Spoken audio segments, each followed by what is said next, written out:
7 ভাগে কুরবানি দেওয়া যাবে কিনা 7 শরীকে? উত্তর, গাভী,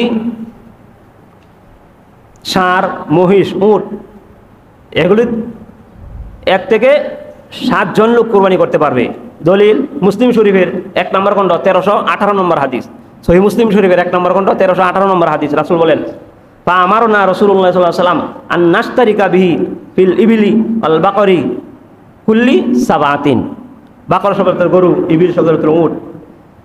এই গরু, উট, মহিষ এগুলির মধ্যে কুল্লি সাবাতিন প্রত্যেকটার মধ্যে 7 জন করে শরীক হওয়ার অপশন আছে। রাসূল সাল্লাল্লাহু আলাইহি ওয়াসাল্লাম বলছেন, ফা আমারনা, সাহাবী বলেন, ফা আমারনা, রাসূল সাল্লাল্লাহু আলাইহি ওয়াসাল্লাম আমাদেরকে নির্দেশ দিয়েছেন যে একটাতে বড় যেগুলি আছে একটাতে 7 জন শরীক হও। আবার খাসি দ্বারা কিন্তু 7 জনের শরীক হওয়া যাবে না।